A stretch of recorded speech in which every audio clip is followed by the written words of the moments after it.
Welcome to Chapel Hill. Duke puts up the shot, and a foul first. Jim Nance and Billy Packer on hand here at the Dean Dome for this great rivalry game. And we've got our first break in the action with Carolina at one time with a 12-0 run, leading 14-8 in the early going.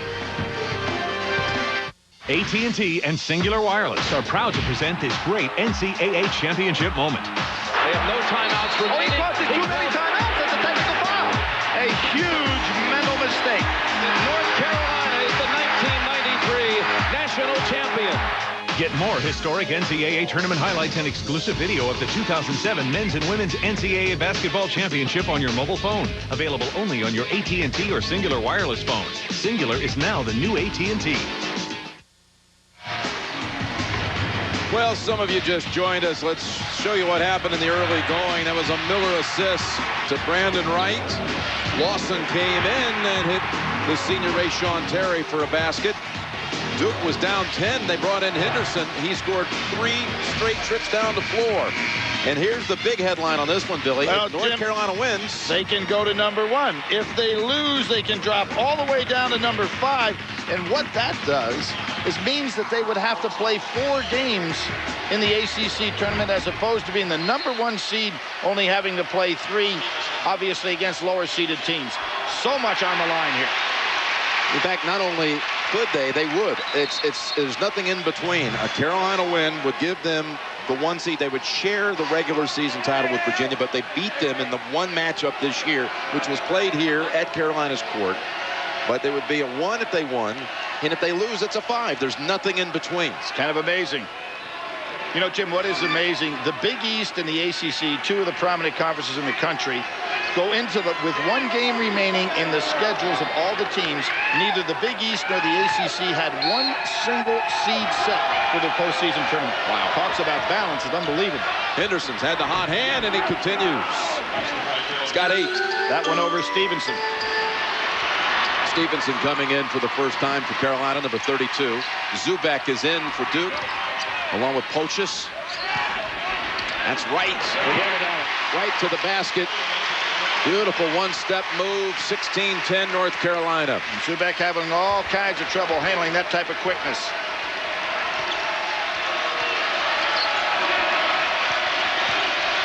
Pochis. The next block by Stevenson. Here comes Carolina. Got a 4-on-2. Ellington got the fake. Scoops it up. Stevenson follows, and Zubak pulls it away. Stevenson, who played an extremely outstanding game against Arizona, is capable. Another pickoff. One thing Duke cannot afford to do in this game is turn it over. Basket by Brandon Wright. Hey, Billy, I've been here many times, but I think this might be as loud as I've ever heard it at the Dean Dome, particularly that electric start when they went up 12-2. Well, in 1986, when this arena opened, these 2 teams went head-to-head, both undefeated, ranked 1-3 in the country. North Carolina winning that one. But there have been a lot of memorable moments between these 2 teams. 19 of the last 26 years, one of the 2 of them have been in the Final Four, so you're looking at some real quality in terms of what's on this court now and what's been on the court in the history.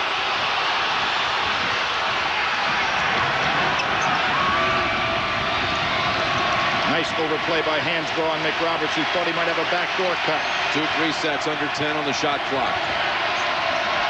Wallace with the 3. He's been on the mark from behind the arc the last 4 games. Super hot hand. That one spinning out, and the last touch by North Carolina. Duke has not made a 3 to this point. Missed its first 4 attempts. Lob it high and plucked out of the air by McRoberts. Taking a chance, trying to throw it over Wright. Henderson with a 3. He finally misses. Thomas with the put back, and he gets it to go. Lance Thomas, freshman from Scotch Plains, New Jersey. Quickly to the other end, it's Lawson. This team is at its best when Lawson puts the ball on the floor and takes it to the hoop. You're talking about some of those memories, some of those moments in the matchups. 1984, Jordan's last home game at Chapel Hill. Perkins and Jordan lead the Tar Heels to a double overtime victory. Matt Doherty hits the shot right there for the victory.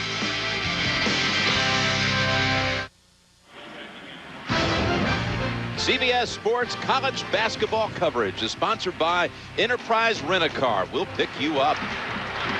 DiGiorno, it's not delivery, it's DiGiorno. And by Lexus and their pursuit of perfection. Jim Nance and Billy Packer with you here in Chapel Hill. Billy, you mentioned it, 19 of the last 26 years, at least one of these two teams made it to the Final Four. Of course, back in 91, they both made it. And there you see the tail of the tape, Final Fours and championships. Well, these two teams have been outstanding. A little postscript, Jim, to that 1984. Michael Jordan, you talk about Doherty hitting that shot. When that game was over, Mike Krzyzewski took his team in the locker room and said, we'll beat them the next time we play them. They did. They beat him in the ACC tournament. And remember, 84 was the famous year when Michael Jordan got beat by Indiana and never got to the Final Four. And what I think was Dean Smith's greatest team, that they never made it to the Final Four. Lost in the Sweet 16. Yes, to Indiana. Henderson. Fade away. Just a bit too strong. Hansbrough. You know, he didn't fight for his feet that time to square up his feet. And he had the fadeaway shot instead of a good two-step jumper. Scrappy play by Paulus, almost the theft. Ginyard is in. Shot doesn't drop for Thompson. Paulus waits. Finds Henderson. Up strong with it. Right over Thompson. Henderson, a tremendous leaper, very strong, not afraid to go inside. And Thompson's a big body there to shoot over. Sean Terry, nothing but net from three. Terry has had problems this year offensively. Last year, he made the biggest change from what he had scored the year before. Almost 13 points difference. But he's dropped back a little bit this year. That's the kind of jump shot he can make. That foul called against Hansbrough, his first. Carolina bringing in Danny Green, and Brandon Wright returns. Bobby Fraser for the first time, number 4. Big difference in the substitution pattern. Duke has 4 players that play over 32 minutes. North Carolina doesn't have a single player that plays over 30 minutes a game. Yeah, they got 10 players who play at least 10 minutes. And in the first game, without question, that rotation certainly helped North Carolina. Warm down in the end. Right. There are teams that they play in this league, however, that Georgia Tech being one that they played Thursday night, you're not going to wear down because they're just as deep in talent. Hansbrough with another rebound. Frazier takes middle, goes wing. Ginyard lays it up and in. Ginyard, not that big a scorer, but athletically goes over Shire. What he is, however, is a defensive stopper. 11-point lead, largest of the game for Carolina, and Paulus hits the 3. The first of the game for the Blue Devils. He is now 13 of his last 21 threes, Jim. He went the first 9 games of the year not doing much at all for Duke, but in the last 9 games he has been on a tear, averaging just about 16 points a game. Hansbrough with the body, stays with it. Yeah, Paulus has become quite an offensive threat here the second half of the season. This year he's shooting 46% from 3. Last year he shot 30%, was really weakness. That was a great shot to put it over right. DeMarcus Nelson. And remember, 16 points off the bench by Nelson in 05 won that game for Duke. Great contribution. And boy, there was Nelson. He hits Hansbrough with a forearm shiver right in the jaw and gets called. The foul called on Paulus, already in the tournament. Penn won the Ivy League. Officially the first team in. Winthrop, Belmont, Davidson beat College of Charleston in that Southern Conference final. Bobby Crimmins got his team within a game. Eastern Kentucky's in. Well, Jim, everybody looking for who's this year's George Mason. Winthrop and Davidson are 2 pretty good choices to be thinking about. They both have played outstanding schedules outside their conference against power-type teams, and although the wins weren't there, they were highly competitive. That's a second foul called against Hansbrough. You think we'll have another George Mason type year coming up? It's hard to believe that we won't, Jim. And, you know, I don't ever think it's going to be from the same league. I don't think it's ever going to be the same team or name. But you've got to believe that that's the strong possibility when you see the balance in the country. Even look at the balance in the conferences that are considered the power conferences, like right here. Now you think about some teams are going to be left out. The ACC, will Clemson get in with its big win today? Or what about Florida State? Or how deep will they go? And how will they be playing at that point in time? Look at Maryland just a few weeks ago. They were in the 40s in the RPI. Now they're in the top 10. Great hustle by McRoberts. Carolina shut it down as Duke was quickly moving it around the perimeter. There's Paulus freeing himself. Slides off the back of the rim and a second straight offensive rebound. Back to Paulus. Can He'll hit that one. Yep, that's his second three here in the last minute. Terrific rebounding by Duke. They're number 3 in the conference, but North Carolina is almost double in terms of how they out-rebound their opponents than Duke. 5-1 to 9. North Carolina leading the ACC in rebounding. Carolina leading the ACC in scoring, rebounding, assists. I mean, virtually every category except scoring defense, which belongs to Duke.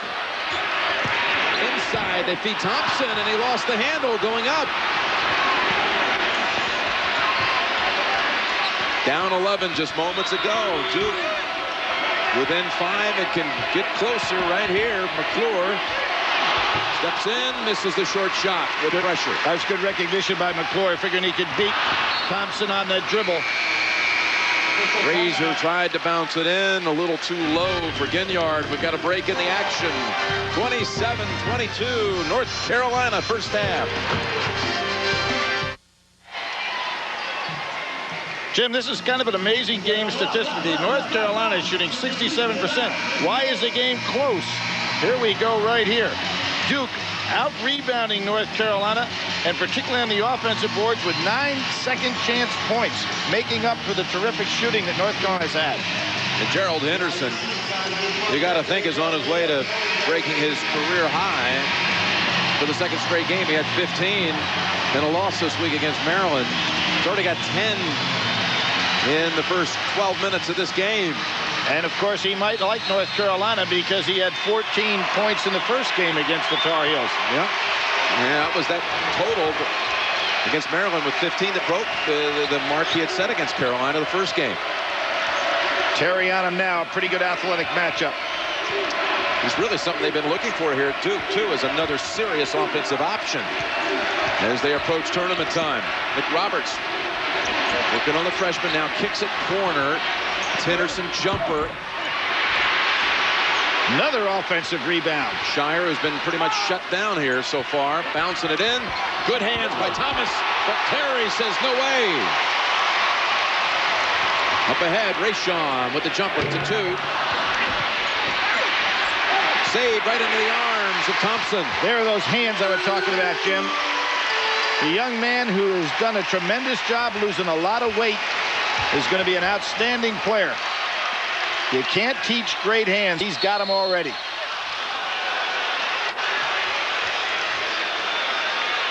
Sounds like such a fundamental, a simple fundamental.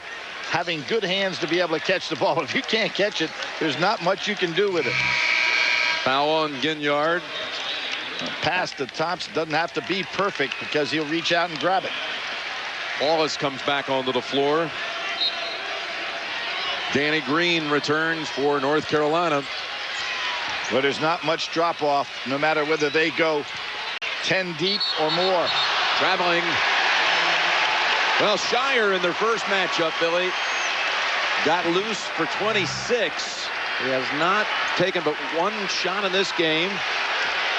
Actually, 2 attempts. He's 0 for 2 from the field. Jim, in that game, he shot 10 threes. He was 4 for 10 from 3. So he obviously was getting some good looks. Ellington somehow got it to go and draws the foul on Paulus. I don't think I've seen a player as a freshman improve on his weaknesses as quickly as Ellington has. He was primarily a standstill shooter, had 19 points in that big win against Ohio State on his 19th birthday. But at that point in his freshman year, he was primarily a standstill shooter. Now he puts the ball on the floor. He utilized the pump fake extremely well, and he's become a much better defender. And it's the first foul called against Paulus. Ellington gets the lead back up to 10. Well, they had it up to 11. Duke responded with an 8-2 run. And Carolina works it back up to double digits. Wallace gets the feet set quickly and short with the shot. Lawson. And a bump that's going to be on Paulus's second. But you can see what Mike Krzyzewski has taught his players. Do not allow Lawson to get moving on that dribble by half court. You got to stop him as quickly as possible. Easier said than done. Even though Paulus, a former football player, has got some strength, Lawson is extremely powerful and probably as quick with the ball as anybody in the country. Carolina with 8 different players in the scoring column. As they spread it around, spread the wealth. Shot short by Lawson, and McRoberts powers it and clears it. And one of the things North Carolina's gotten away from, and this is because of their youth in the backcourt. Remember how Wright was getting the ball early in the ball game? He hasn't touched it of late. He's too good a talent not to get him the ball. Shire able to get it back out high. Back to Shire, corner, 3. And a foul called. And it's going against Duke. What Roy Williams is upset with the officials is that Wright was pulled to the floor by Shire. Called on Nelson. Floor very slippery over near the North Carolina bench.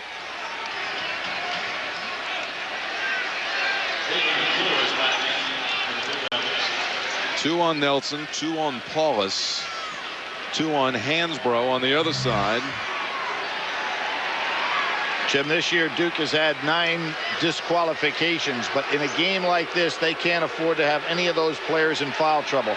North Carolina, blessed with this deep talent, really it can almost stay out of foul trouble. I think it'd be a good time to get the ball to Wright down and low. He's being guarded by McClure, who's a good defender, but giving up an awful lot of size.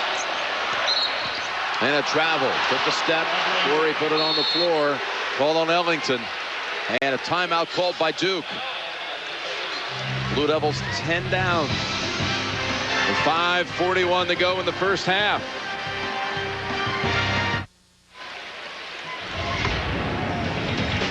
Billy, you look at North Carolina's ranking, and this is, as of right now, this week, the worst ranking of the season. Yeah, if you're 8th, you have to say, gee, we're really down to 8.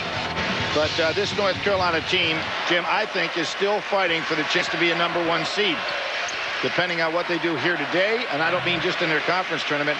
And then obviously what happens in the postseason tournaments around the country. Off the hands of Nelson. How about Duke as far as the tournaments? You think North Carolina's still in the running for a 1? I'd have to agree that they've got a real good shot at that, particularly as turbulent as it is at the top right now. UCLA losing and some other results this week. What about Duke? Best case scenario. What would you say, a 4 or 5? You know, they're so high on the RPI. 9th in the RPI. You know, they got hot. Maybe higher. Now that ball went into the man that I thought ought to get it, but Wright didn't have good position. You could tell during that timeout, Roy Williams maybe seeing the same thing that I was. Get Wright the ball. You can run your brackets online for free with Bracket Manager. On CBS Sportsline, invite your friends, fill out a bracket, and let Bracket Manager do the rest. Sign up now, cbssportsline.com/brackets. Ellington collects his second. It'll be a 1-and-1 for Henderson. You look at Duke, though, in that very high computer ranking, 9th in the country, 3rd nationally strength of schedule, only bettered by Florida and Kentucky.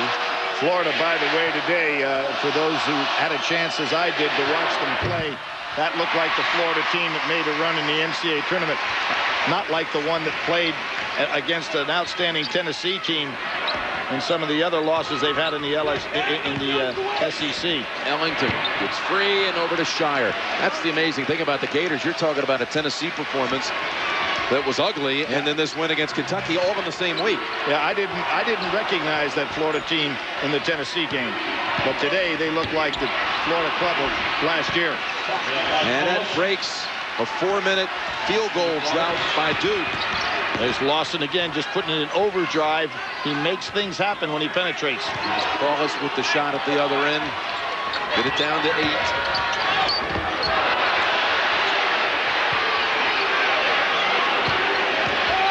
Thompson, turnaround short. Boxed out by Henderson. Good defensive job by Henderson. Thompson has had some decent looks in the post. That's about his 4th shot in the low post.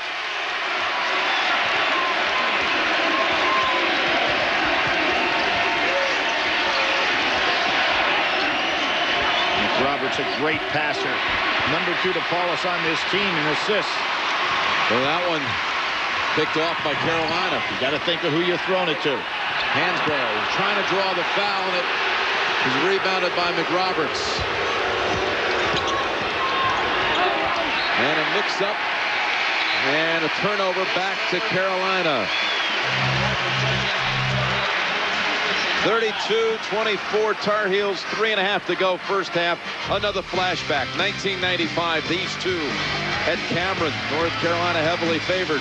Duke without Coach K that season. Carolina led by 3 in overtime. Capel hit the half-court shot, sent it to double overtime, but the Tar Heels won it 102-100. You're watching NCAA college basketball on CBS. The madness begins. 65 teams are invited to the Big Dance, the NCAA Basketball Selection Show, next Sunday on CBS. Catch every game of the first 3 rounds in their entirety with Mega March Madness as DirecTV supplements CBS's coverage of the NCAA Basketball Championship. Get more historic NCAA tournament highlights and exclusive video of the 2007 Men's and Women's NCAA Basketball Championship on your mobile phone. Available only on your AT&T or Singular wireless phone. Singular is now the new AT&T. Jimmy, you were talking about that double overtime game in '95. Looking back, when you do a game like this, you look back over that history and Capel's famous shot.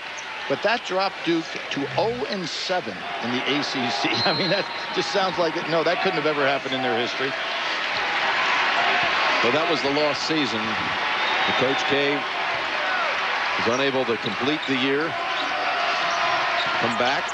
Program rebuilt again. More championships shortly followed. Here's Hansbrough on the blocks. Zubek defending. Miller's back in there, the senior who started. 6 on the shot clock. Lawson, Hansbrough, good night. Zubek has to stay at home on that play. Again, though, Lawson breaking people down off the dribble. Back to a 10-point lead. Lawson, number 2 assist turnover ratio in the ACC. You just have to stay at home if you're a big man because he'll find people inside. Foul on Brandon Wright. There's that tremendous explosiveness, and you see Zubek getting out of position. Comes all the way across the lane. Lawson will find the open man. And I'd say Hansborough's a pretty good finisher. He has 8 points. He's going to get a little breather now. At 8 points. Tied with Brandon Wright for the most on the North Carolina side. And Henderson comes back in for DeMarcus Nelson. Jim, I talked about McRoberts before. Could have been the first big man since Danny Ferry to lead Duke in assists, but today he already has 6 turnovers. Duke is a team on the year turning the ball, having more turnovers than they do assists as a team. Very difficult to stay consistent offensively when you're doing that, particularly when you don't have that third scorer that can explode for you.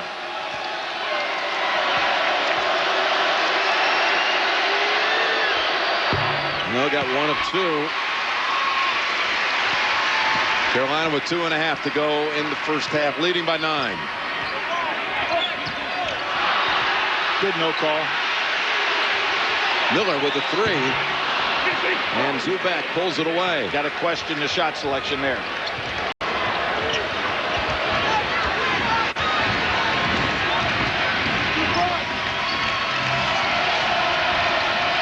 Total motion offense by Duke. A lot of screens, a lot of reads. Oh, and it's going the other way. They're going to call it against Zubak. Coming up, AT&T at the half with Greg and Seth. All the scores and highlights, plus an AT&T Naismith watch update coming up on the AT&T at the half. Jim, one thing Roy Williams will appreciate of the first half effort, his team in those losses to NC State. State shot 60%. Maryland shot 64% in the second half. Georgia Tech shot 62% in the game. They're holding Duke down today under 35, doing a much better job. And that's going to be called against Brandon Wright as McClure was defending. Duke turnovers, Billy, you talked about it. There's one of McRoberts. Yep, 57 more turnovers and assists as a team on the year. Trying to do things that are just not there. That was an odd call as well. I thought that Wright was fouled. You thought McClure had reached around? Yep. That's a second on Brandon Wright instead. Nelson short on the jumper. Ginyard. Yeah, he's looking for Lawson, couldn't find him. Bounces it in, and Rayshon Terry finishes. Back to an 11-point lead. Match is the largest of the game. Solid performance by the senior today, Jim. He started and normally does, and started on senior day and playing well. Underneath defending, it's Ginyard, who's quite the defender for the Tar Heels. He really is. How about the way he fought through those screens to get there to Nelson? Lawson gets open, and now the number is 13 with a minute to go in the half. Jim, when he puts the ball on the floor, and we saw it as an example in the Arizona game, he is so quick and so strong that he becomes an offense all to himself. It's an 11-3 spurt by the Tar Heels. 40 seconds to go in the half. Nelson, that's a three, and brings it back down to 10. Roberts got by with an illegal screen that time on Ginyard. Roy Williams signals over to the freshman point and has run it down to the last shot. Nelson on Lawson. Nelson, a terrific defender as well, did a great job on Jared Dudley. Held him to just 5 shots. The man that'll probably be ACC Player of the Year. So it shows his versatility as a defender. Dudley down to Lawson. 7 seconds, Lawson. Drives right past Nelson. Puts it up too strong. And a foul against Carolina. That was Thompson from behind, an obvious push. And he'll be shooting at the other end. For Thompson, his first. And that's a double bonus situation, so it could have been, you think about it, it was a 13-point North Carolina lead. Duke hits the three. Carolina was trying to get the last shot. Failed to get it to drop. Foul on the offensive rebound attempt. McRoberts can bring the number down with 2.8 seconds. 2 shots. Now Duke goes to the line a lot. They're shooting 180 more free throws than their opponents. North Carolina doing likewise, but unlike most years, Duke actually makes more than their opponents even shoot. Now North Carolina still has that same statistic, although Duke has a big disparity between their opponents. They this year do not make more than their opponents shoot. Well, that'll end the first half. North Carolina 38 and Duke 29. AT&T at the half is coming up with Greg and Seth back in the studio. Behind Hansbrough, Carolina leads it. CBS Sports presents AT&T at the half. Singular is now the new AT&T. Hi, everyone. I'm Greg Gumbel. Welcome to AT&T at the half after 20 minutes of play in Chapel Hill. It's North Carolina by a 38-29 score. I'm joined by Seth Davis. Let's talk about the first half of that game. It's a tall order for anybody to go in there and beat Carolina. Especially when North Carolina is playing this well defensively. Duke only shooting 35% from the floor. Josh McRoberts, 6 turnovers already. That's huge for North Carolina if they can stay committed to playing defense, Greg, because they're not a great half-court offensive team. Okay, speaking of Carolina, Tyler Hansbrough of the Tar Heels is another candidate on our Naismith watch. Yeah, he's made a great case to be ACC Player of the Year, along with Jared Dudley of Boston College. He's got 8 points and 8 rebounds in the first half. He's 4th in the ACC in scoring, 3rd in rebounding, a big-time force in the middle. The Naismith Watch, presented by AT&T. Text the word VOTE to 87654 on your AT&T or singular wireless phone to register. Voting for the Naismith Trophy winner will begin when 4 finalists are announced on March the 18th. For more information, go to cbs.sportsline.com. Now, to the scores and highlights. In the SEC, Kentucky at number 4, Florida. Joakim Noah, 17 points, 10 rebounds, and this magnanimous follow off the Chris Richard miss. Generous indeed, and Florida came out with a lot more energy today, Greg. That's what they needed to do. That's Al Horford on the jam, and then Joakim Noah is going to get the lucky bounce. I still think they're going to need to win the SEC tournament to get a 1 seed, but that helped. Meanwhile, in Missouri Valley Conference Championship game, Creighton center Anthony Tolliver, they just couldn't hold him inside. Tough move. Yeah, he's a major load in the post, but this has been the guy all year long for Creighton. Nate Funk going to get the score. 19 points, 4 assists. A terrific championship win for the Blue Jays. In the Big East, Seton Hall at Louisville. David Padgett ahead of the pack. Gives the Cardinals a 2-point lead.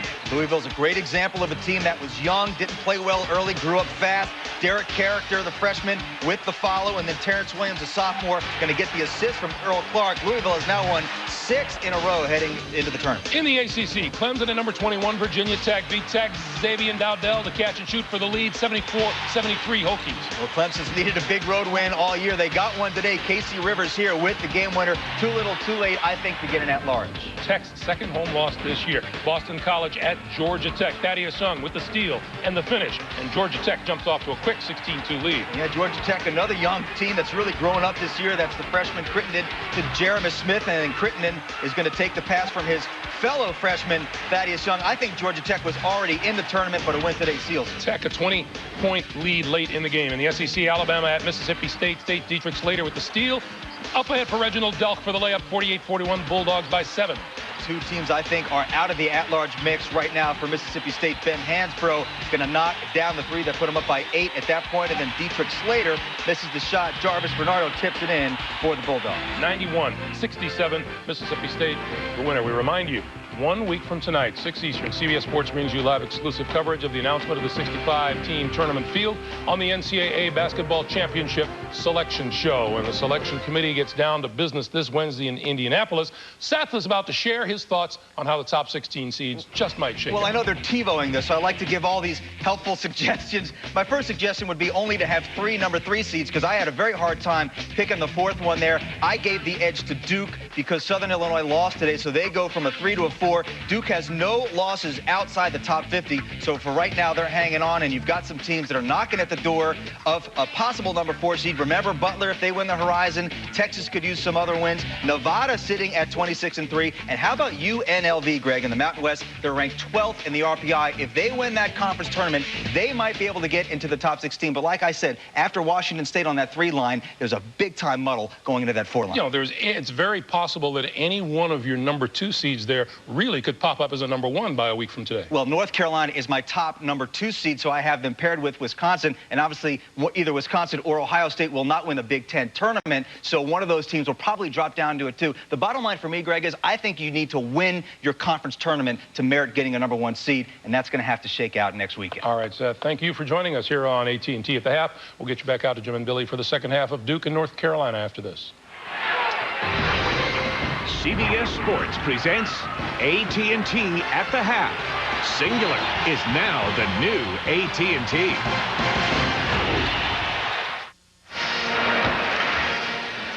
North Carolina's biggest lead was 13. The margin is 9, second half minutes away.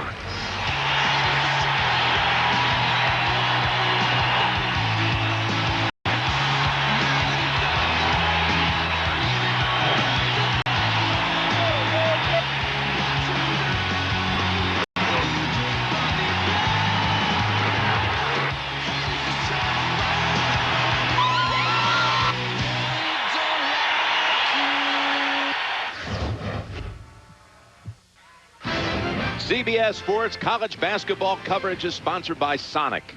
It's not just good, it's Sonic good. Capital One's new no-hassle cash rewards. What's in your wallet? And powered by Pontiac, official performance machines of the NCAA. We are back, Jim Nance, with Billy Packer. My partner will be soon embarking on his 33rd road to the Final Four. Hall of Fame stuff. Partner, I'm looking forward to sharing the journey with you again this year. Same here, James. It'll be a lot of fun. What did you think of that first half? Well, I think that the game played out the way you would expect, with the exception of some statistical things that really surprised you. Points in the paint. Duke doing a terrific job rebounding, staying right with North Carolina. But what's killing them is turning the ball over with their passing, particularly McRoberts, who has 6 turnovers. And that's the Capital One first half stats. Take a look at Hansbrough and his shot chart, Billy, in that first half. Well, I think that North Carolina has big advantage with Bright and Hansbrough on the inside. You can see Hansbrough, when he touches it in there, he is going to score. He needs a lot more touches. Bright ended up 4 for 4 in the first half. And, of course, the big man in the first game against Isu's team was Shire. And he's not getting any looks today whatsoever because he's been guarded by Terry and Ginyard, who have the size to take away that jump shot. Nice roll. Easy shot right away as Terry feeds it to Hansbrough for the basket.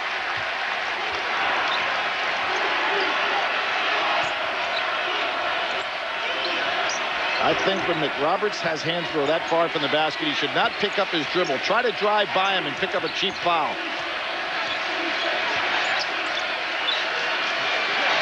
Now it's Ellington on Shire.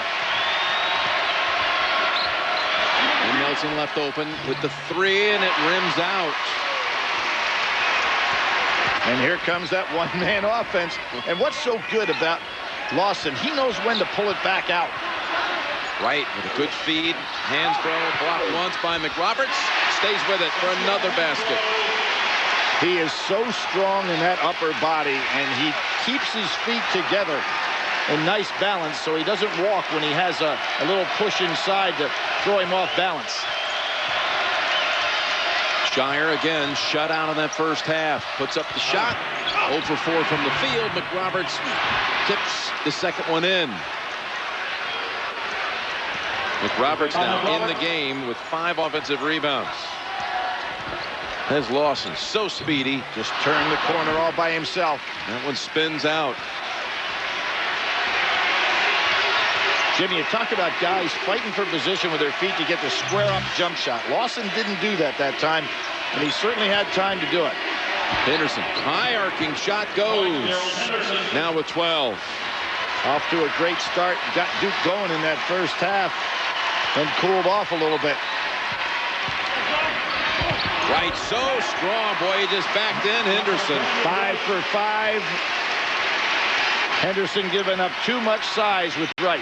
That's his first field goal, Billy, since the 12:49 mark of the first half. Shire splits the defenders, gets it up and in with first points of the game and a timeout called by Duke. Just as the case with Ellington, you've got that pump fake when you have the jump shooting ability and go on by with the dribble. So it's still 9, just as it was at halftime. Timeout, Blue Devils. Jim, I want you to watch McRoberts here. He's looking at Hansbrough, who's about to pass. Then his head will turn and face in that direction. His job was to get his feet over here. Watch what breaks down when he turns his head. And here comes Hansbrough right down the lane. McRoberts is on the wrong side defensively. Easy layup for North Carolina. Hansbrough with a double-double in this game already. There he is. Going to sit down for a minute. He's got 12 points, 10 rebounds. Duke took the quick timeout after the made basket by John Shire.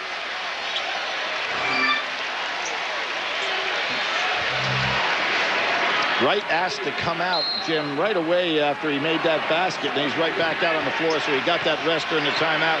Hansbrough is going to do the same thing.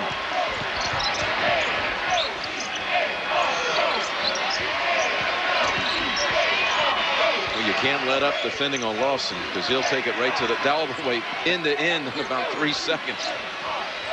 Ellington. Tough shot right over Paulus, and McRoberts able to bring it down for Duke. Well, this North Carolina freshman class is the leading scoring freshman class that they've ever had at this school. 4 of them on the floor right now for North Carolina. Only the senior, Rayshawn Terry, a non-freshman in that mix, and a kick and a reset on the 35 for Duke. Here's the North Carolina defense. Take a look.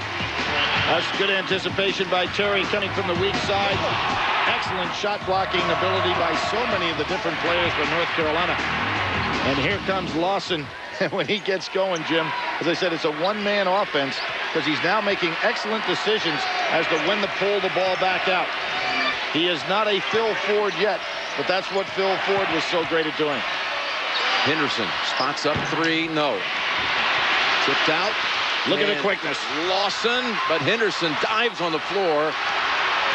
Paulus comes out with it, bounces it inside, and it was good for two to Nelson. Between offensive rebounding and just good hustle, Duke staying in this ball game when it seems that North Carolina is the superior team. But Hansbrough back out there for North Carolina. Seeing a 13-point lead now, reduced to 7. Lawson, there it is. In the end in no time.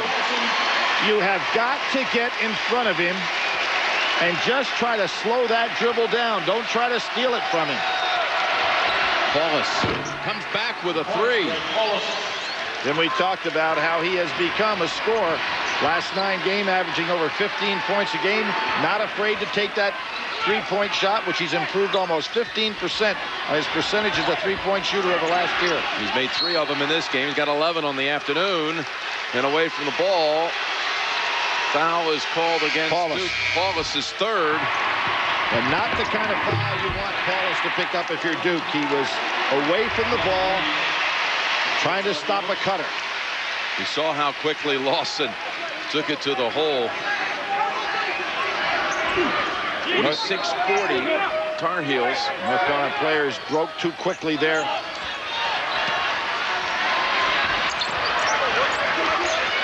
In the paint, Hansbrough tipped up once, twice. Terry feeds underneath. One pass too many by Terry. Probably should have finished it off himself. And Duke can edge even closer. Shire, 3. And he will go to the line for 3 attempts. And Jim, there was a mental mistake by Terry. Had a chance to score on the inside. Turned the ball over. Foul on Danny Green. We'll come back with free throws in a moment, but look back to 98 when these two collided at Cameron. Duke was ranked 1, Carolina was ranked 3rd. Brandon Haywood went to the line, critical free throw at the end. Missed it. Duke won at 77-75, giving Coach K his 500th career win.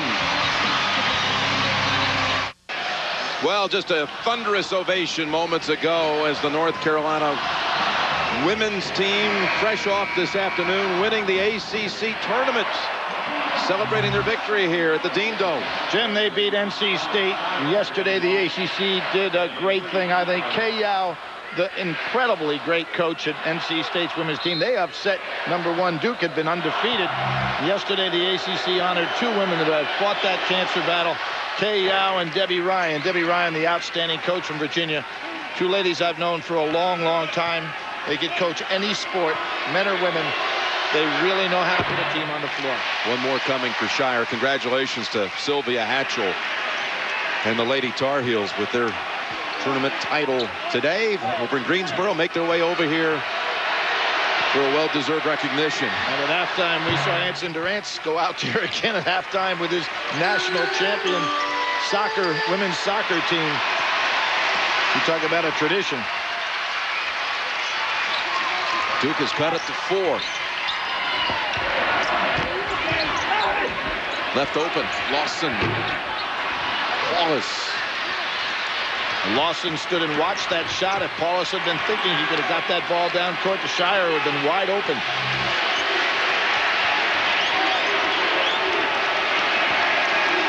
It's a 13-4 stretch for the Blue Devils.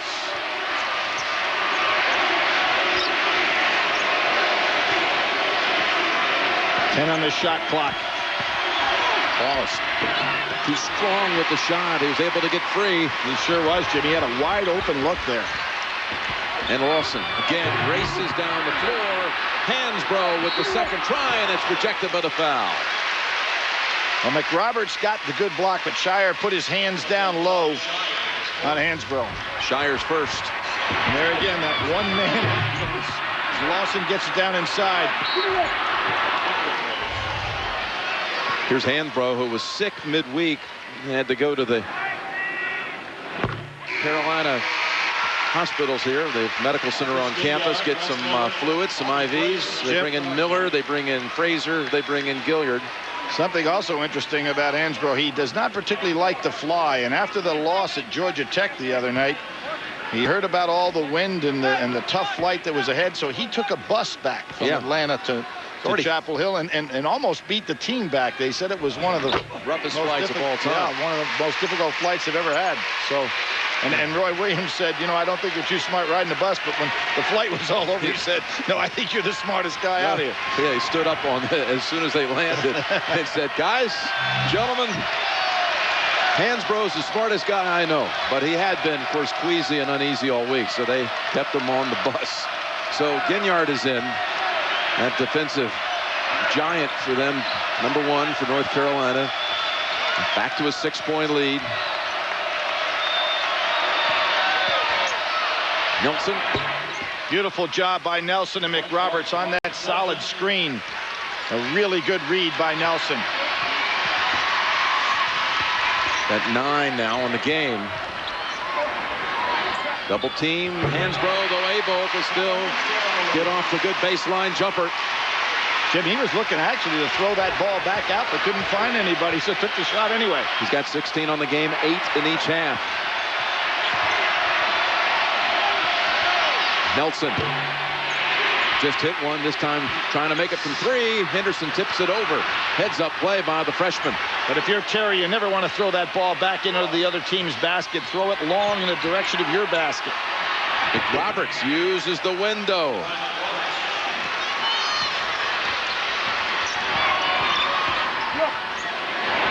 North Carolina finds themselves in one of those strange lineups on the floor again. Race to the corner, and that'll go to Duke.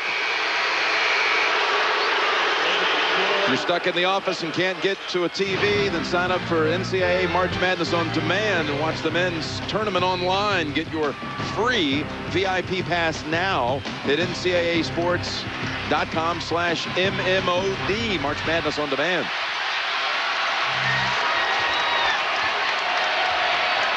You notice how often when Duke is pressed, McRoberts will be the guy to come back and be the outlet because he can dribble the ball up the court against any big man. He not only handles it well, he makes pretty good decisions bringing the ball up the court. They've got 8 on the shot clock. Miller defending on Paulus. Now it's Hansbrough. Paulus, tough shot. Right over Hansbrough, and Paulus delivers the swish. And it's down to 2. Well, if there's any weakness that Duke has that jumps out at you, is that being able to finish as the clock goes down, because they don't have those explosive scores. But Paulus really did a job there, and Duke is putting on quite a show here coming back. What a comeback. 13 down in this half. They can tie it with a 2, take the lead with a 3.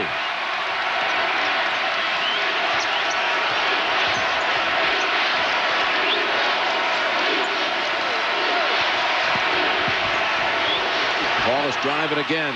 McClure unable to get the handle, and it's Fraser coming out of it. Hansbrough and 1. Just so strong. If you're McRoberts, the best thing to do there is just to stand with your arms down, try to draw the charge, because you're not going to block him in that power position. Foul on McRoberts coming off the first Duke turnover of the half. They beat him down court.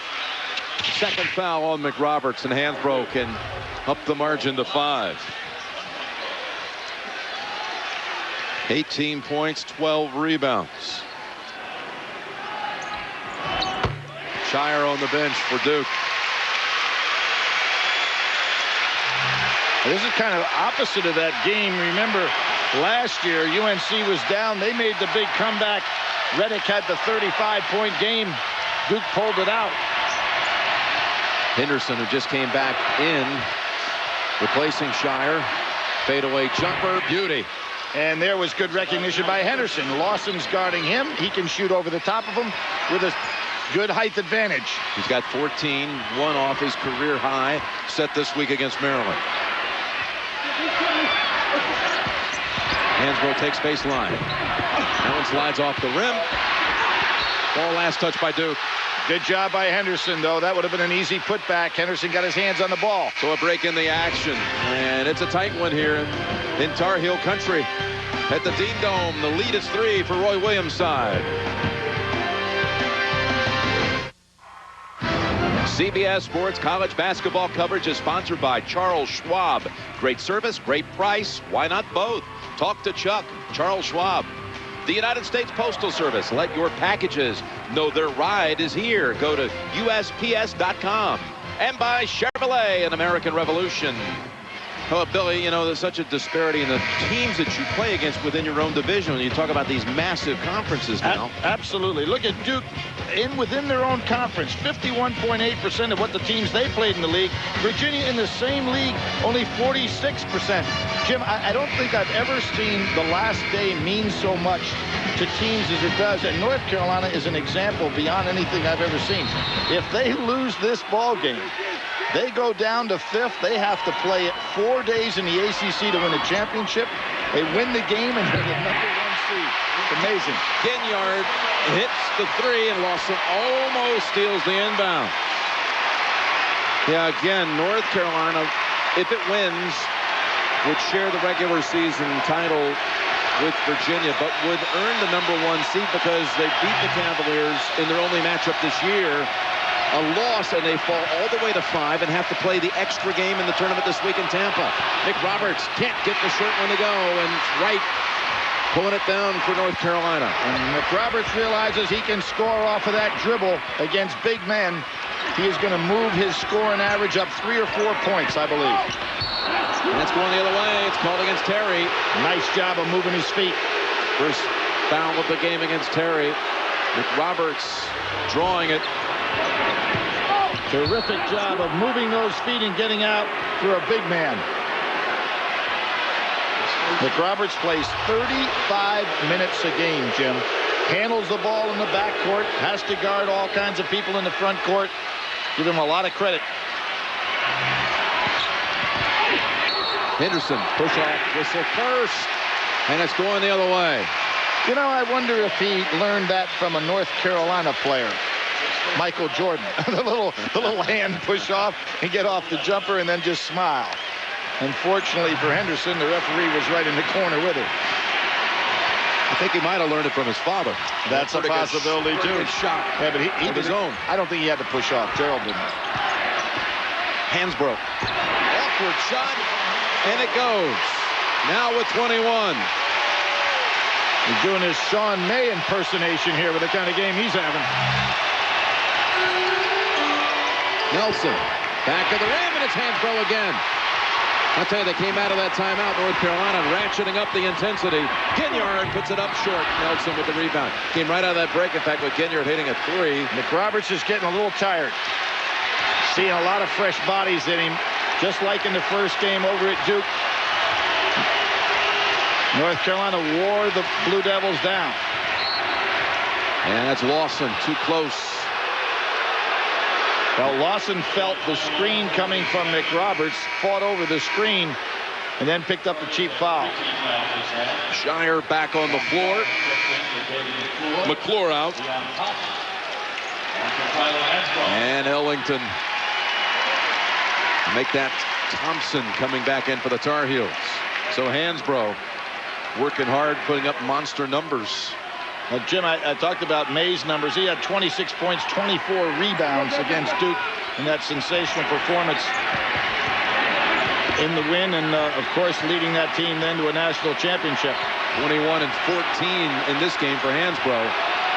Henderson thought about the 3, lost the dribble. Tar Heels come out with it.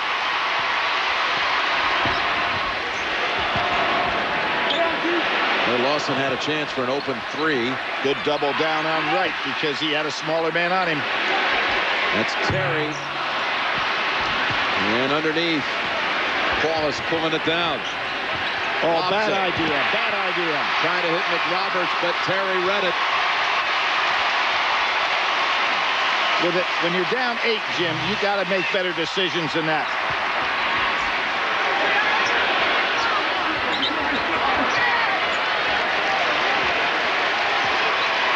Under 9 minutes. Carolina on an 8-2 run. Lawson, Horshaw, called on McRoberts. And that's when you get a little tired instead of moving your feet. There's an example. No reason whatsoever to throw that pass. It had to be picture perfect, and there had to be no defender there that could leap. Neither was the case. Danny Green on the floor for Terry. Jim, I mentioned McRoberts was getting a little tired, and you can see that right now. And when you get tired, your feet are not moving as quickly. You start to reach, and that's why he picked up that cheap foul. His third on the game. 2 of them have come in the last minute. Inside Hansbrough. And the whistle first. Shire on the push. He's just too small to handle that guy on the inside like Hansbrough. Second on Shire. That was on John Shire. Second. Well, Duke had pulled within 2 and had possession. Now it's 8 and North Carolina basketball.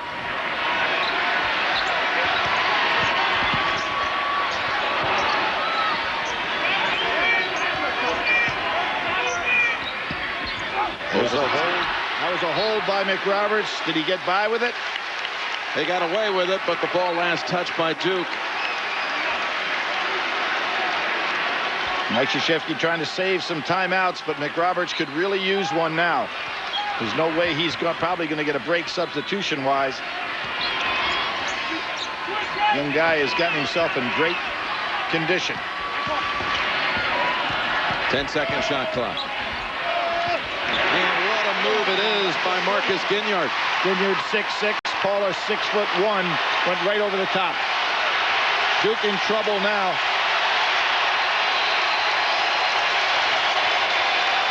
Back to a double-digit lead. Nelson. You've got tired bodies going against fresh bodies.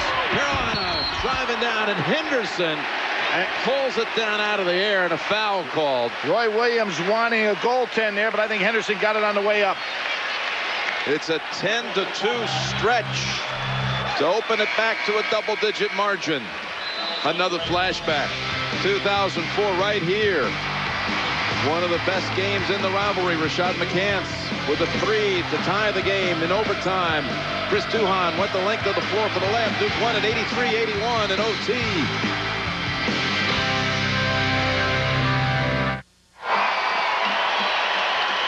And Jim Nantz and Billy Packer here in Chapel Hill. Paulist picking up his 4th. Sitting down now. He's leading the Devils with 13 points. Actually, Henderson with 14, top scoring man. But on the other side, huge numbers by Hansbrough. 21 points, 14 rebounds. Lawson at the line to shoot 2. Now, we talked about North Carolina's scenario. It wins, it'll have the 1 seed in the tournament, ACC tournament that is. If it loses, it's number 5. If Duke wins this game, they'll be the 6. And if they lose here, they'll be number 7. Georgia Tech with a win today. And Over Boston College will be the 6. And you look at Duke in the last 10 years, they've either won the ACC regular season or the ACC tournament. They've won 7 of the past 8 ACC tournaments, but they didn't win any of those, Jim, having to play 4 days. And the last 8 years, they're 23-1 in that tournament. Behind the back, McClure did not put up the shot. And the foul's called against Lawson. That was a valuable timeout and rest for McRoberts. How about Duke, though? This week, the computer says you're the 9th best team in the country in the RPI, and you're going to end up being the 7th seed in your own conference tournament. How does that work? That's what Mike Krzyzewski was talking about the other day. The difficulty of their schedule. They've had, obviously, some outstanding wins against non-conference teams as well, beating the likes of Georgetown, being number 1 seed in the Big East. Gonzaga, Indiana, Air Force. Right. Outstanding wins.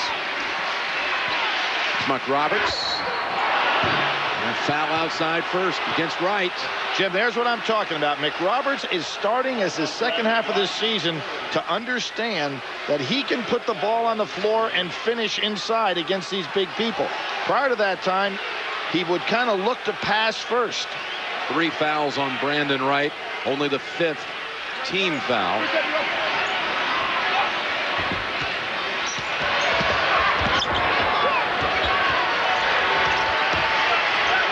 Shire.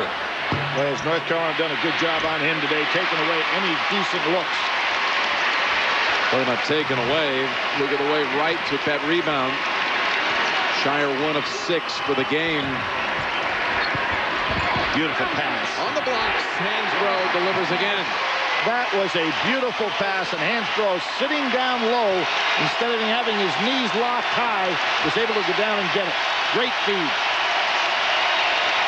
Henderson on the drive and the dunk, and he is becoming an offensive force here late in the season. He is now with 16 points at a new career high. Oh, look at that. Lawson stopping on a dime. At the margin, 14. Henderson's basket broke a 5-minute scoring drought for the Devils. McClure denied by Wright.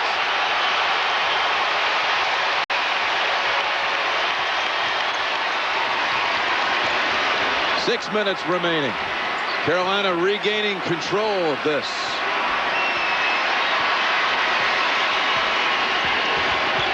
And that's McRoberts picking up his 4th.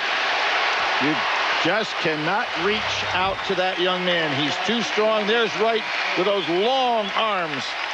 Plays like he's about 7'2" or 3. Look at that extension. It'll be a 1-and-1 coming up for Lawson. Zubak coming back for Duke. Fraser for North Carolina. Actually, Fraser will replace the shooter, so he'll have to sit out for a moment. You can see Mike Krzyzewski taking McRoberts out, realizing that the big man is just so tired, he has to get a blow despite what the score is up there. Deion Thompson back on the floor for North Carolina. 1-and-1 coming up for Lawson. What you love on this line, 5 assists, 1 turnover. And he does not get the second one because he misses the front end. But he's had a great ratio this year, Billy, assists to turnovers. He really has. The last 2 games, he's had 17 assists. Early in the year, in the game against Winthrop, he had 5 turnovers in the first half. You tell me he hadn't improved? With the Zubak. Well, every pass is contested by North Carolina. That's much fresher and much quicker now. There you go again. Traveling called on Shire. Near the end of today's game, Billy and I will select a Chevrolet player of the game from each team to honor their determination and outstanding play. Chevrolet will make a $1,000 contribution to each university's general scholarship fund. America's brand supports America's best. Chevy, an American revolution.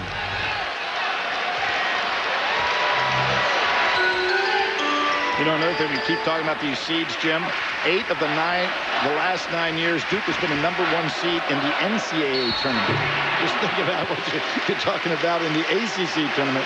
8 of 9 years as a #1 seed in the Big League.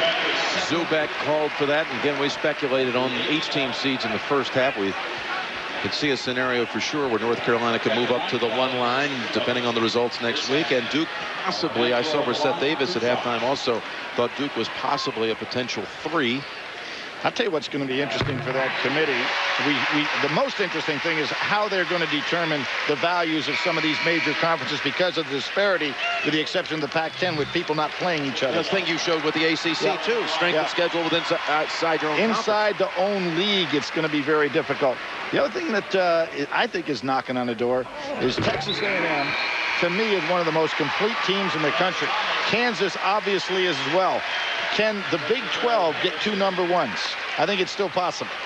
Hasn't been a lot of talk about A&M moving all the way up to a 1, but they had a feisty effort. What a game that was early in the week against Texas. Ultimately losing, but a 98-96 thriller. Lance Thomas on the floor for the Blue Devils as Paulus hits the jumper and a quick timeout called by Duke. With 5 minutes remaining. With the lead, 14 for North Carolina. 68-54. If you think FEMA is the first to respond when disaster strikes, you've never met David Canther and his volunteers. Tomorrow, you'll see the story on the CBS Evening News with Katie Couric. And Jim, a little history tidbit too in regard to these two coaches we have here today. Mike Krzyzewski now with 68 NCAA tournament wins, and the percentage of almost 79% of those wins is the #1 all-time winningest coach in the NCAA. Roy Williams, he's got 42 wins in the NCAA tournament, so he's about 4th. And he has 17 straight years. He has won a game in the NCAA tournament with a team. No coach approaching that now that's active. Actually, that ties the all-time record. Dean Smith, 17 straight years with at least 1 win. The 1 win last year was Murray State before the shocker George Mason beat him on that Cinderella run and a hold against North Carolina. So Roy with a chance to break that record in this year's tournament. You got to figure that, they'll have the seeding and significant chance of making it 18 straight years with at least 1 win. And this is also possibly here a milestone day for Roy. If his team holds on to win it, it'll be his 100th win as a North Carolina head coach. And the only guy that got to 100 quicker than he did was Vic Bubas at Duke by 1 game. 128 games by Bubas. This is 129 for Roy. Shire hits the 3. Milestone wins for Coach K have also happened on his side against North Carolina. Got his career 500th. We showed it to you earlier. 600th as well. Terry draws the foul on Thomas. I like Hansbrough's chances to be the Chevy MVP of the North Carolina side. What do you think? 25 points, 14 rebounds. So powerful inside, relentless rebounder. He makes it so tough to guard because he's going to put the ball up. He has good hands inside and excellent footwork. Probably the one game that I saw this year is when he played Gonzaga. Gonzaga gave him fits. Heifeld, unfortunately, will no longer be playing there at Gonzaga. Tremendous loss for that team, and a young man that certainly threw away some tremendous opportunities. Gonzaga beat North Carolina. Duke beat Gonzaga early in the year. Terry hits them both. Gonzaga one of 6 losses by the Tar Heels. Virginia Tech beating them twice. NC State, Maryland, and Georgia Tech.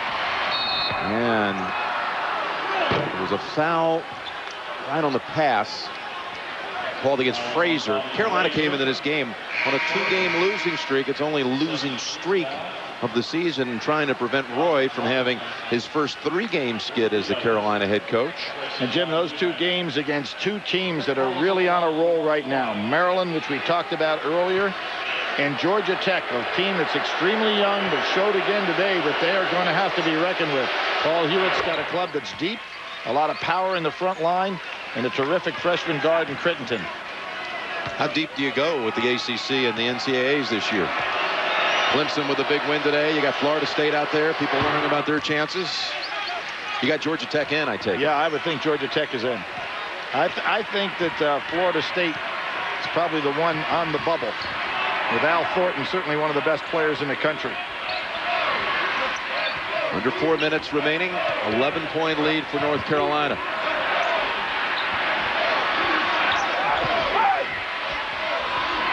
White's having all kinds of trouble slipping around over on that side, and there's a hold on Thomas. Adelsan, Hansbrough to the line out of the break. He'll be shooting 2 out of a double bonus. Hansbrough putting up big points and rebounds, leading the way for North Carolina. Tonight on CBS 60 Minutes, one of the most respected money men in America has a message about the future you can't afford to miss. Followed by new episodes of The Amazing Race All-Stars, Cold Case, and Without a Trace. All tonight on America's #1 network. North Carolina as a team, 12 out of 13 at the line. And just as you say that, Hansbrough flanks the first. He's got one more. Jimmy had 14 out of 15 free throws against Georgia Tech this year. He gets on, as I mentioned, on that line a lot and capable of making it. You love a big guy that's going to go to the line that can drop foul shots. Player who reached 1,000 points in his career faster than anyone at North Carolina in terms of number of games since Charlie Scott. Paulus has to put up the 3. Comes up short. It's right, clearing. Got numbers. North Carolina pushes it up. Terry takes the bank shot.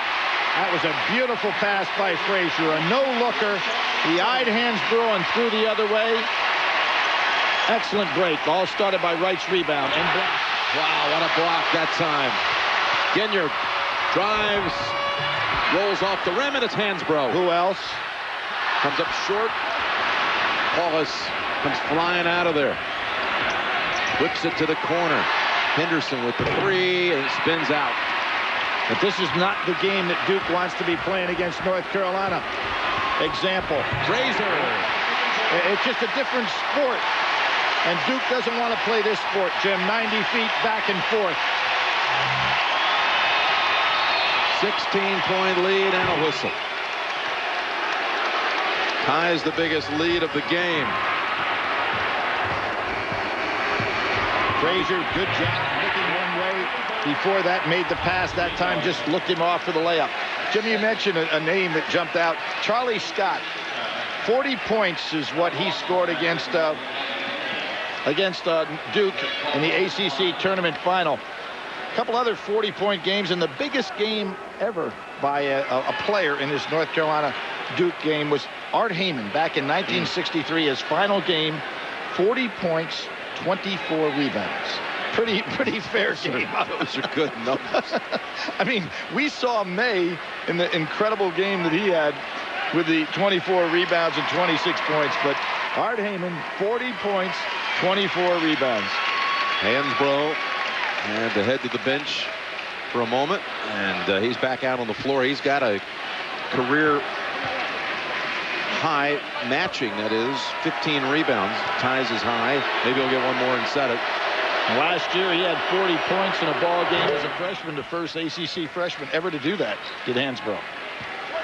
His numbers with Heyman reminded me of the numbers you got in the debate last week with about Greg Oden, comparing him with great centers all time in college. And we don't want to go there. That bar has been set by the Kareems and the Waltons and the Bill Russells. And players have to look at what real history was before they start getting compared with those kind of people.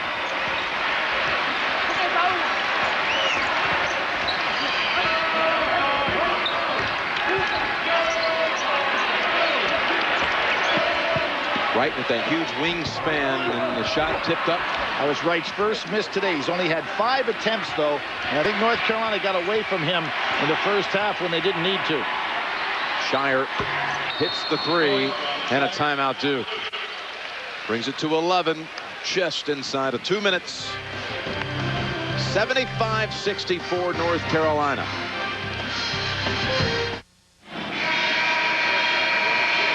This is the RPI, the ratings index. Southern Illinois, which lost today in the Valley Final, number 4. I mentioned Duke a couple times, been inside the top 10. They moved back out of it after their loss during the week. How about Maryland going number from 9. the 40s down to number 9? That's incredible. How much stock do you think they put into this thing? The RPI. Last year, a lot less than what is written about it. Last year, I thought the RPI would RIP. Well, Jim, Selection Sunday, I'm going to make a recommendation for future years in regard to the committee that I hope gets an opportunity to be followed. Double team on Hansbrough and a timeout called. Hansbrough is so strong, even with 2 men, he ended up with that ball. So Duke feisty, Hansbrough able to get the timeout call. 1:51 left.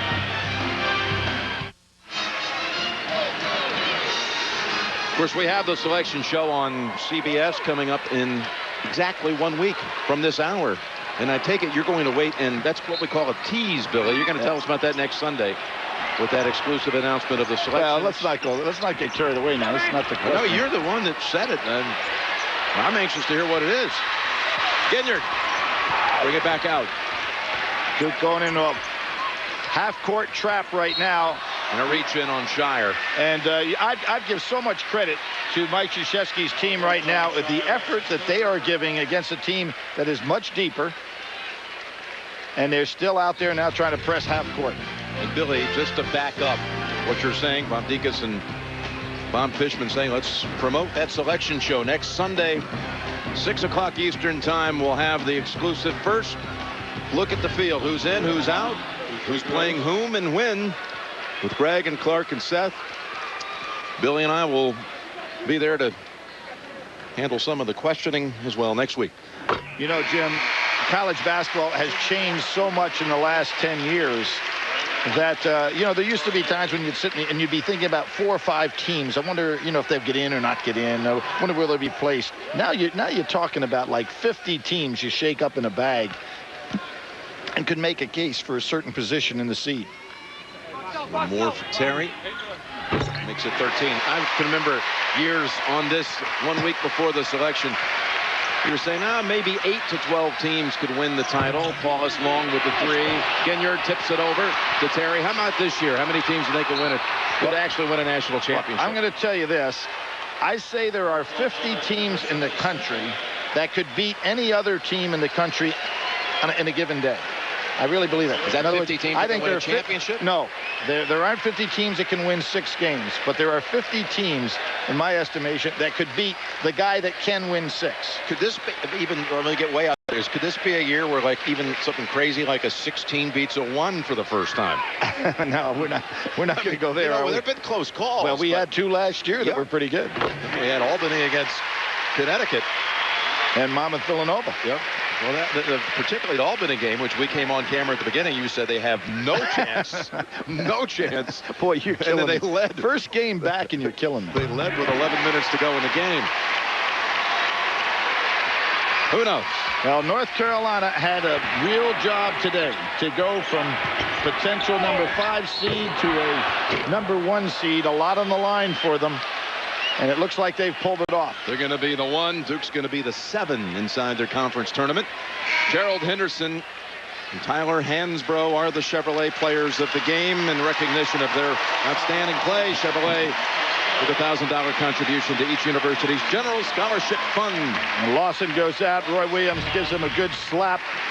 And he gave him a slap the other night a little bit that Lawson did not start because of poor practice play down at Georgia Tech. But he certainly came back today and showed why he is so tough to handle. When he fouls out with 11 points.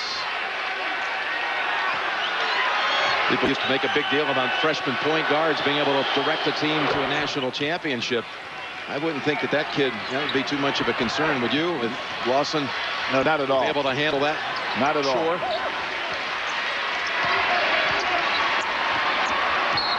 And Shire fouls Ginyard. Boy, Shire's got some huge scratches on him right now. I mean, right off his shoulder, his right arm. They're not drawing any blood, but he really has been scratched up. on the line. Free throws. North Carolina had a 12-2 run to start the game, led by 9 at halftime, built the lead up to 16. And what they did do today is that they took away those incredible shooting percentages that they've had against them lately. The lack of real solid defense. Roy Williams' club normally very balanced in regard to field goal shooting percentage and field goal defensive percentage. But NC State, Maryland, and Georgia Tech buried them. They built the lead up to 16 again with 1:11 remaining. Timeout, Tar Heels. Again tonight on CBS, 60 Minutes, and then all new Amazing Race All-Stars, all new Cold Case, all new Without a Trace on America's #1 network. Nelson traveled. Yep. Carolina has a chance to hand Duke its worst loss of the season. The worst previous loss this year was 12 to Maryland. In the game at Maryland. Got to get it over. You got 1 second to get it there. Stolen by Paulus. Whip it around. Nelson got the open 3, and it's down to 13 and another timeout. There's no give up in this Duke team, despite the fact that the odds against them to win this game are impossible, but they are still fighting. Jim Nance and Billy Packer in the closing minute, and there are going to be the final standings for the top 9. Jim, a number of years ago when the ACC just had the 8 teams in it, Vic Bubas said someday everybody's going to finish up 7-7 in the league. And you know what? That's about the way it looks. Miller, forget it. Ginyard. One more assist at home for Wes Miller, the senior from Charlotte. Started this game. Frazier on the reach in. That looked like a pretty good block to me, but you see that fast break, Ginyard, who we have said throughout the course of this year can be, and Jim, when you think about it in the NCAA tournament, how often do you see that player from the team you've got to beat, whether he's a guard or a perimeter, who gets on a hot roll? In Ginyard, North Carolina has the kind of guy that may be able to stop that. We saw it last year, LSU Duke, remember? Who can stop Riddick? All of a sudden, LSU puts a guy on him and stops Duke's march towards another Final Four. Ginyard is that kind of defensive player. Could guard 3 positions and maybe shut somebody down in the key game. And Rayshon Terry says goodbye to the fans at the Dean Dome. The senior. Miller likewise. And Miller, they both part of that championship team in 2005. Won the title. Roy Williams in St. Louis. Young man who transferred into North Carolina. You would have never believed he'd have got this much playing time on that transfer date, but he certainly has had a fine career. Just 40 seconds remaining. Ellington wanted to dunk that one, and Duke comes away with it. And Marcus Nelson showing what he can do athletically. Wallace fakes, still got spring in the step, and drives for the layup.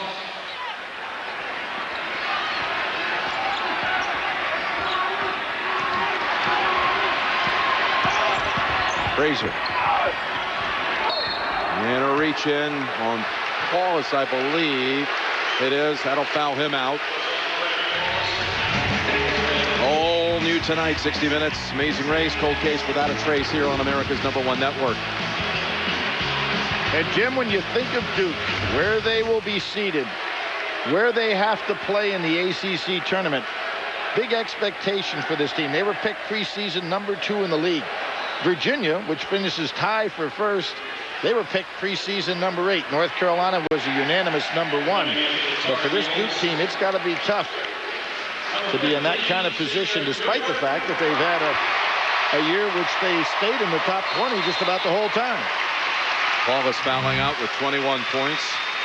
Well, they hit that one crucial step when they'd lost 4 in a row. We were talking to Coach K yesterday. He talked about some of the most pressure he's felt in his distinguished Boston career. College game. Yeah, winning up there to stop the streak. Well, we watched them practice yesterday, and we've watched this outstanding coach for so many years.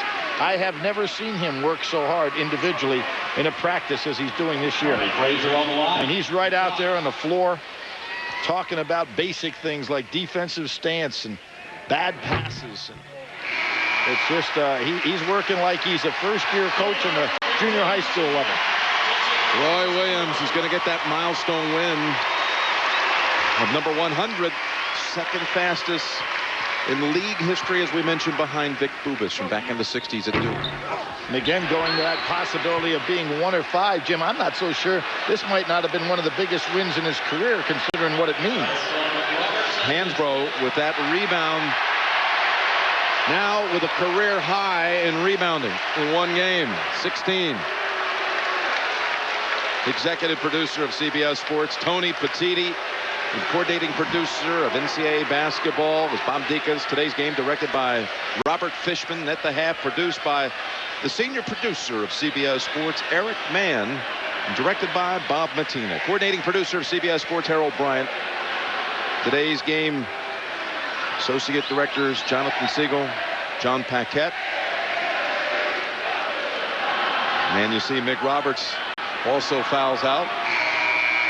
Jimmy, remember, when you think of Roy Williams now, you think he never was any place other than North Carolina. But remember those games? Remember the one in Winston-Salem when he came back to coach with that Kansas team against Duke? Yeah, second round game. And, of course, remember the fact that these same two coaches faced each other for the national championship when Roy was at 91. Right, in Kansas. And Mike Krzyzewski coming off of that huge upset of UNLV, beat Kansas for the national championship. Mike's first. So they have faced each other before. Then Roy Williams did get a win in Anaheim against Duke when he was at Kansas in the NCAA tournament. So you got to figure these guys are going to treat all of us with some incredible history as time continues to go on.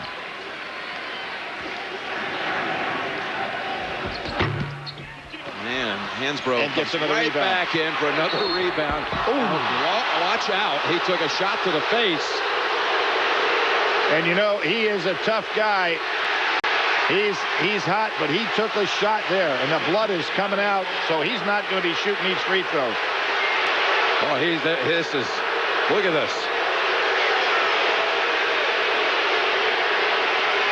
Roy Williams comes out there to get right between them, and they're gonna escort. Yeah, he took some shot there. Well, they're taking Hansbrough right to the locker room. Yep.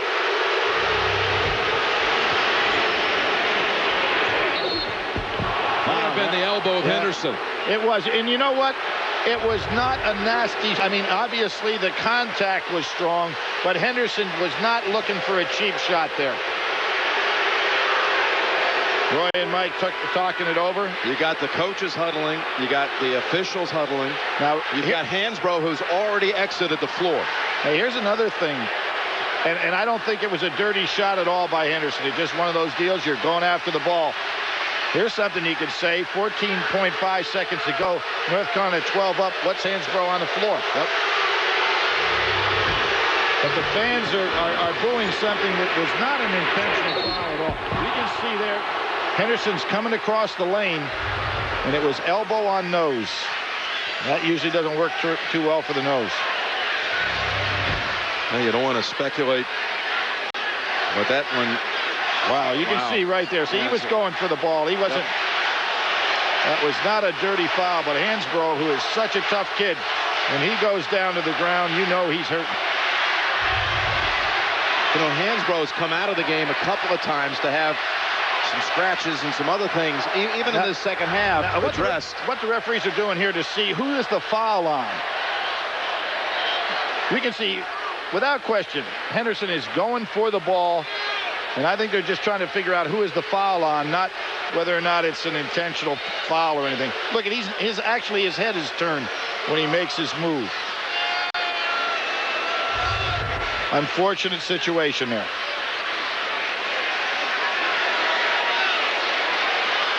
They got others out here that are. And I think considering the circumstances, the referee's taking much too much time here. Well, Hansbrough, who would be going to the line, has left. Well, obviously, anybody that Roy Williams wants to pick can go to that foul line and shoot.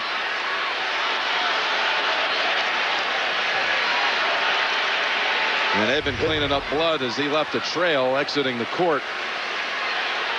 But you know, considering everything, 14.5 seconds, the game is over score-wise. Rather than keep these fans fired up, let the game play.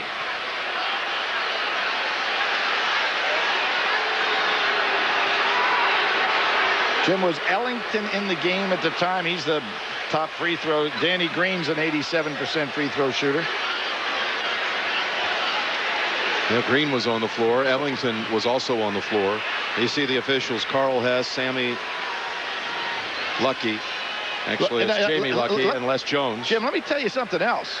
If these officials are saying that that was a punch, now let's just think about that. Affecting games absolutely. Down the line. It would affect whether or not Henderson would be able to play the next game. I don't think it was a punch at all. Well, I saw one official, the one in the middle, signaled with like an elbow, as though he thought it was intentional. No, I don't think it was intentional at all.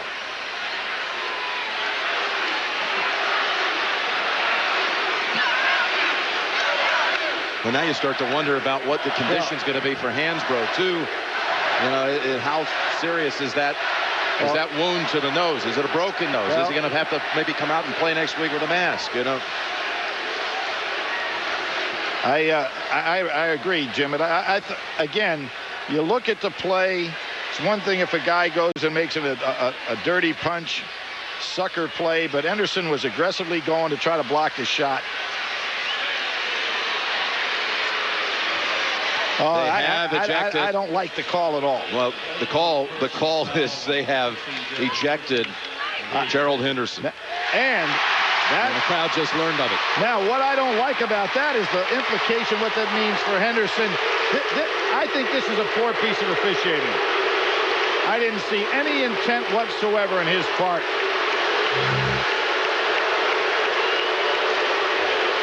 This is a tough situation for Duke.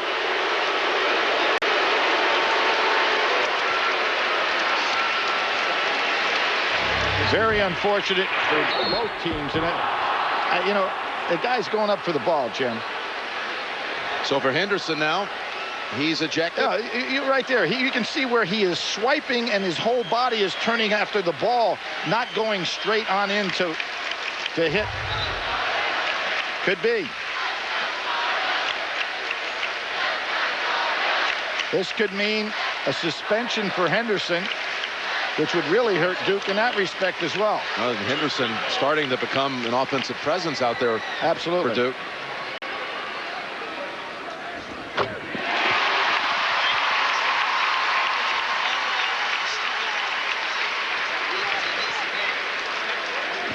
I've just confirmed from one of the officials he is going to be suspended for 1 game. Absolutely. And he says it was a combative foul is what he told me. And a flagrant foul / combative foul, and will lose a game. that is a very tough situation for Duke. Burke, the senior, takes a shot. 10 seconds. Crowd would have loved to have seen that one drop for Dewey Burke. Final seconds winding down. Duke won't even take a shot. It will be the Devils' worst loss of the season. They'll finish 7th as a 7th seed, tied for 6th, but they'll be the 7th seed. Carolina shares the regular season championship with Virginia. They'll be the 1 in their conference tournament. For Billy Packer, Jim Nance saying so long from Chapel Hill. This has been a presentation of CBS Sports, home of the men's NCAA basketball championship.